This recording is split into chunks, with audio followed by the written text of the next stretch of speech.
Welcome to Naresh academy. Union public service commission మరియు Andhra Pradesh public service commission group 1 and group 2 సంబంధించి August 28, 2023 తేదీ సంబంధించి Hindu, Eenadu, Sakshi news paper వచ్చిన important articles సమగ్ర విశ్లేషణ తెలుగులో ఈ వీడియోలో చూద్దాం. క్వశ్చన్ నెంబర్ 1, ఆగస్టు 28, 2023 తేదీ సంబంధించి క్వశ్చన్ నెంబర్ 1, ఆదిత్యెల్ మిషన్ గురించి వివరాలు తెలపండి. Vikram Sarabhai space centre VSSC లోని స్పేస్ ఫిజిక్స్ లేబొరేటరీ శాస్త్రవేత్తలు సూర్యుడి రహస్యాలను అధ్యయనం చేసేందుకు ఆదిత్యెల్ మిషన్కు సిద్ధమవుతున్నారు. సెప్టెంబరు మొదటి వారంలో శ్రీహరికోట నుంచి ప్రయోగించనున్నారు.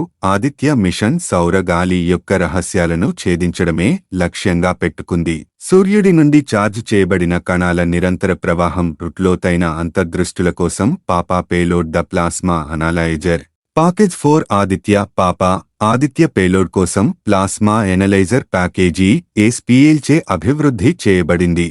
ఆదిత్య మిషన్లోని 7 శాస్త్రీయ పేలోడ్లలో 1 పాపా సౌర గాలి యొక్క దృగ్విషయంలో లోతైన అంతర్దృష్టులను పొందేందుకు రూపొందించబడింది. సౌరగాలి అనేది సూర్యుని నుండి ఛార్జ్ చేయబడిన కణాల స్థిర ప్రవాహానికి ఉపయోగించే పదం. సౌర గాలి యొక్క కూర్పు మరియు వైవిధ్యాలు. పాపా పేలోడ్ సౌర గాలి యొక్క కూర్పును అధ్యయనం చేయడంపై దృష్టి పెడుతుంది. ఇది ఎలక్ట్రాన్ల శక్తిని, అలాగే సౌరగాలిలోని ప్రోటాన్లు మరియు అయాన్ల శక్తి మరియు ద్రవ్యరాశిని విశ్లేషిస్తుంది. అధ్యయనం సౌరగాలిలో కోణీయ వైవిధ్యాలను కూడా కలిగి ఉంటుంది. మిషన్ వివరాలు మరియు పేలోడ్ ఇంటిగ్రేషన్. ఆదిత్యెల్ 1 ని ఇస్రో సూర్యుడిని అధ్యయనం చేసిన మొదటి అంతరిక్ష ఆధారిత భారతీయ మిషన్ ఏగా అభివర్ణించింది. సూర్యభూమి వ్యవస్థ యొక్క లాగ్రాంజియన్ పాయింట్ 1 చుట్టూ ఉన్న హాలో కక్ష్య నుండి సూర్యుడిని అధ్యయనం చేయడం ఈ మిషన్లో ఉంటుంది. పాపా పేలోడ్ సుమారు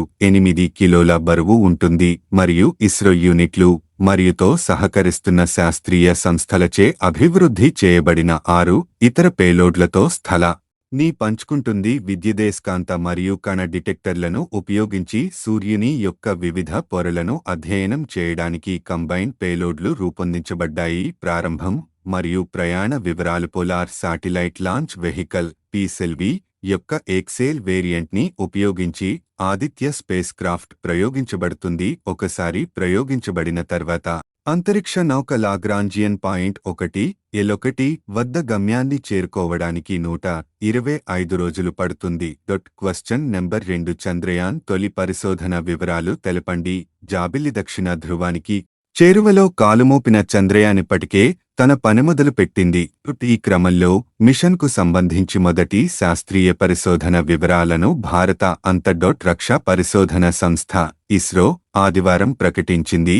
విక్రమ్ ల్యాండర్లోని Chandra's surface thermo physical experiment చాంటే పరికరం చందమామ ఉపరితలంపైన కాస్త లోతులో సేకరించిన ఉష్ణోగ్రతల గణాంకాలను గ్రాఫ్ రూపంలో వెల్లడించింది. చంద్రుడి దక్షిణ ధ్రువం వద్ద ఉష్ణోగ్రతలకు సంబంధించి ఇది మొదటి డేటా అని, పూర్తిస్థాయి పరిశీలనలు జరుగుతున్నాయని చెప్పింది.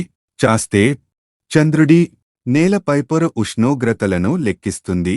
దీన్ని అహ్మదాబాద్లోని ఫిజికల్ రీసెర్చ్ ల్యాబ్ పిఆర్ఎల్ భాగస్వామ్యంతో ఇస్రోకు చెందిన స్పేస్ ఫిజిక్స్ ల్యాబ్ ఎస్పీఎల్ అభివృద్ధి చేసింది. నియంత్రిత పద్ధతిలో చంద్రుడి ఉపరితలం నుంచి 10 సెంటీమీటర్ల లోతు వరకు చొచ్చుకెళ్లి ఉష్ణోగ్రతలను నమోదు చేసే సామర్థ్యం ఈ పరికరానికి ఉంది. ఇందుకు 10 సెన్సర్లు ఉన్నాయి. తాజాగా చంద్రుని ఉపరితలంపై 50.5 డిగ్రీల సెల్సియస్ ఉష్ణోగ్రతలుంటే 80 మీల లోతులో -10 డిగ్రీల సెల్సియస్ ఉన్నట్లు చాస్తే గుర్తించింది. భారీ వైరుధ్యం. Question number 3, somatic mosaicism across human tissues నెట్వర్క్ను గురించి తెలపండి. National institute of health somatic mosaicism అంతటా హ్యూమన్ టిష్యూస్ స్మార్ట్ నెట్వర్క్ను ప్రారంభించింది. సోమాటిక్ వేరియంట్ల వెడల్పు, జీవసంబంధమైన ప్రాముఖ్యత మరియు వైద్యపరమైన ప్రభావాన్ని అర్థం చేసుకోవడం లక్ష్యం. స్మార్ట్ నెట్వర్క్ పోస్ట్ మార్టం నమూనాల నుండి వివిధ కణజాలాలలో సోమాటిక్ వేరియంట్లను వర్గీకరించడానికి $140 మిలియన్లను పెట్టుబడి పెట్టిందినవల జీవసంబంధమైన అంతర్దృష్టులను అందించడానికి డేటా సెంట్రిక్ విధానం. మానవ జన్యువు యొక్క సంక్లిష్టత 23 క్రోమోజోమ్ జతలతో తల్లిదండ్రుల నుండి జన్యు బ్లూప్రింట్లను కలిగి ఉంటుంది.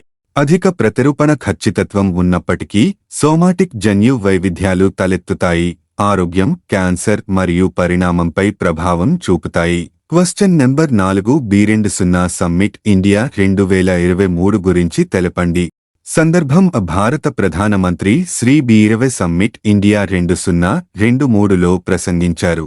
B20 సమ్మిట్ గురించి వ్యాపారం 20 B20 అనేది ప్రపంచ వ్యాపార రంగంతో కమ్యూనికేషన్ కోసం G20 యొక్క అధికారిక వేది.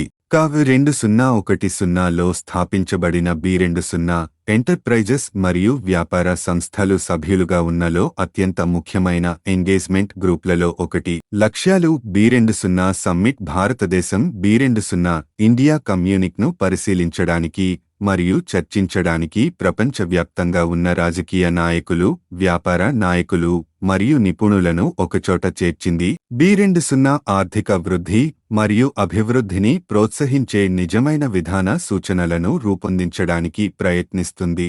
B20 summit India 2023 B20 summit India 2023 యొక్క థీమ్ రెజ్ బాధ్యతాయుతమైన, వేగవంతమైన, వినూత్నమైన, స్థిరమైన మరియు సమానమైన వ్యాపారాలు. దాదాపు 55 దేశాల నుంచి 1500 మంది ప్రతినిధులు హాజరవుతున్నారు. Question number 5 exercise bright star గురించి తెలపండి. సందర్భం భారత వైమానిక దళం IAF బృందం 2023 ఆగస్టు 27 నుండి సెప్టెంబర్ 16, 2023 వరకు ఈజిప్టులోని కైరో వెస్ట్ ఎయిర్ బేస్లో జరగనున్న ద్వైవార్షిక బహుపాక్షిక ట్రై సర్వీస్ ఎక్సర్సైజ్ బ్రైట్ స్టార్లో పాల్గొంటుంది. వివరాలు: United States of America, Saudi Arabia, Greece మరియు ఖతార్ల నుండి కూడా భాగస్వామ్య దళం పాల్గొనే బ్రైట్ స్టార్లో IAF పాల్గొనడం ఇదే మొదటిసారి. భారత వైమానిక దళ బృందంలో 5 MiG-29, 2 I-8, 2 C-130 మరియు 2 C-17 విమానాలు ఉంటాయి. ఉమ్మడి కార్యకలాపాల ప్రణాళిక మరియు అమలును సాధన చేయడం వ్యాయామం యొక్క లక్ష్యం. ఇది సరిహద్దుల అంతటా బంధం ఏర్పడటానికి దారితీస్తుంది. అటువంటి పరస్పర చర్యలు పాల్గొనే దేశాల మధ్య మరింత వ్యూహాత్మక సంబంధాలకు మార్గాన్ని అందిస్తాయి. భారతదేశం మరియు ఈజిప్ట్లు అసాధారణమైన సంబంధాలు మరియు లోతైన సహకారాన్ని కలిగి ఉన్నాయి. ఇందులో ఇద్దరూ సంయుక్తంగా 1960లలో లో ఏరో ఇంజిన్ మరియు ఎయిర్ క్రాఫ్ట్ల అభివృద్ధిని చేపట్టారు మరియు ఈజిప్టు పైలట్లకు శిక్షణను భారతీయ సహచరులు అందించారు. Question number 6 Rashtrapati Bhavan cultural సెంటర్లో స్వర్గీయ శ్రీ ఎన్టీ రామారావు శత జయంతి సందర్భంగా ఆయన స్మారక నాణాన్ని ఎవరు విడుదల చేశారు? ఆన్సర్: భారత రాష్ట్రపతి శ్రీమతి ద్రౌపది ముర్ము. శ్రీ ఎన్టీ రామారావు గురించి స్వర్గీయ శ్రీ ఎన్టీ రామారావు తెలుగు సినిమాల ద్వారా భారతీయ సినిమా మరియు సంస్కృతిని సుసంపన్నం చేశారు. ఆయన తన నటన ద్వారా రామాయణం మరియు మహాభారతాలలోని ప్రముఖకు ప్రాణం పోశారు. ఆయన పోషించిన రాముడు, కృష్ణుడు పాత్రలు ఎంత సజీవంగా మారాయంటే జనాలు ఎన్టీఆర్ని ఆరాధించడం మొదలుపెట్టారు. ఎన్టీఆర్ కూడా తన నటన ద్వారా సామాన్యుల బాధను వ్యక్తపరిచాడు. మనుషులంతా ఒక్కటే అంటే మనుషులంతా సమానమే అనే సినిమా ద్వారా సామాజిక న్యాయం, సమానత్వం అనే సందేశాన్ని వినిపించారు. క్వశ్చన్ నెంబర్ 7 ప్రపంచ అథ్లెటిక్స్ ఛాంపియన్షిప్లో స్వర్ణం సాధించిన తొలి భారతీయుడిగా ఎవరు చరిత్ర సృష్టించాడు? ఆన్సర్: నీరజ్ చోప్రా. సందర్భం ప్రపంచ అథ్లెటిక్స్ ఛాంపియన్షిప్లో స్వర్ణం సాధించినందుకు నీరజ్ చోప్రాను ప్రధానమంత్రి శ్రీ నరేంద్ర మోదీ అభినందించారు. వివరాలు: హంగేరీలోని బుడాపెస్ట్లో జరుగుతున్న ప్రపంచ అథ్లెటిక్స్ ఛాంపియన్షిప్లో పురుషుల జావెలిన్ త్రో ఈవెంట్లో నీరజ్ చోప్రా బంగారు పతకం సాధించి చరిత్ర సృష్టించాడు. అతను ఈ ఘనతను సాధించిన మొట్టమొదటి భారతీయ అథ్లెట్ అయ్యాడు. ఇది భారతీయ అథ్లెటిక్స్కు ఒక ముఖ్యమైన మైలురాయిగా నిలిచింది. నీరజ్ అసాధారణమైన ప్రదర్శన అతని రెండవ ప్రయత్నంలో 88.17 మీటర్లు త్రో చేయడం ద్వారా హైలైట్ చేయబడింది. పాకిస్తాన్కు చెందిన అర్షద్ నదీం 87.82 మీటర్ల దూరం విసిరి రజత పతకం సాధించాడు. చెక్ రిపబ్లిక్కు చెందిన జాకుబ్ వడ్లెజ్ 86.6 7 మీటర్ల దూరం విసిరి కాంస్య పతకాన్ని కైవసం చేసుకున్నాడు. ప్రపంచ అథ్లెటిక్స్ ఛాంపియన్షిప్లో భారతకు లభించిన మొత్తం పతకాలు 3,2003లో మహిళల లాంగ్ జంప్లో అంజు జార్జి కాంస్యం సాధించగా 2022లో నీరజ్ రజతం, 2023లో నీరజ్ స్వర్ణం గెలిచాడు. ఒలింపిక్స్ తో పాటు ప్రపంచ ఛాంపియన్షిప్లోనూ స్వర్ణ పతకాలు గెలిచిన రెండో భారతీయ క్రీడాకారుడు నీరజ్ చోప్రా. గతంలో షూటర్ అభినవ్ బింద్రా ఈ ఘనత సాధించాడు. అభినవ్ బింద్రా 2006 ప్రపంచ ఛాంపియన్షిప్, 2008 బీజింగ్ ఒలింపిక్స్లో పసిడి పతకాలు గెలిచాడు. క్వశ్చన్ నెంబర్ 8 ఆసియా కప్ గురించి తెలపండి. ఇది 16వ ఆసియా కప్. 1984లో దీనికి శ్రీకారం చుట్టారు. ఆ తర్వాత ప్రతి 2 ఏళ్లకోసారి నిర్వహించాలనుకున్నారు.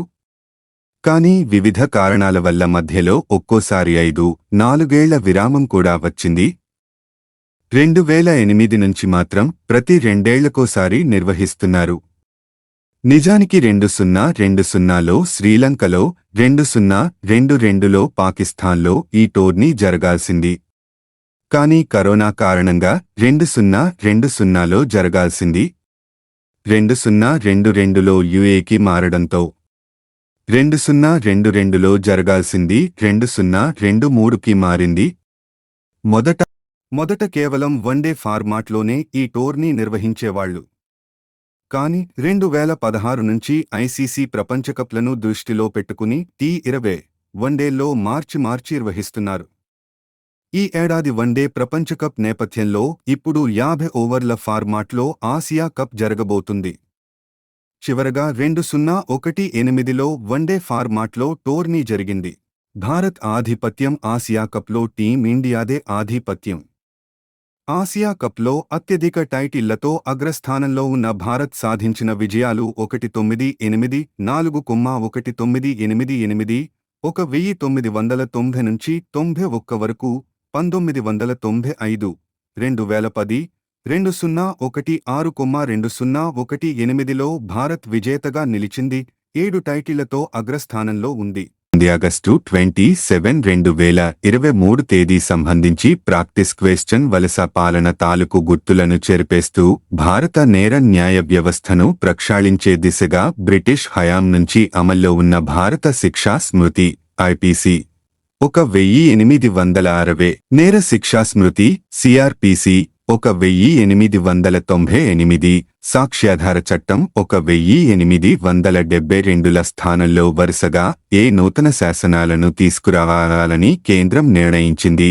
ఆన్సర్ భారతీయ న్యాయ సంహిత -2023, భారతీయ నాగరిక్ సురక్షా సంహిత -2023, భారతీయ సాక్ష్య బిల్లు ఆగస్టు 28, 2023 తేదీ సంబంధించి ప్రాక్టీస్ క్వశ్చన్. తమ రాష్ట్రం పేరును రాజ్యాంగంతో సహా అన్ని ఆఫీసు రికార్డుల్లోనూ అధికారికంగా కేరళంగా మార్చాలని కేంద్ర ప్రభుత్వాన్ని కోరుతూ కేరళ శాసనసభ ఏ రోజున ఏకగ్రీవంగా తీర్మానం చేసింది. ఆన్సర్ కామెంట్ చేయండి. నెక్స్ట్ వీడియోలో ఆన్సర్ చూద్దాం. Please like, share, comment, subscribe my YouTube channel @Naresh academy 5509. Thank you.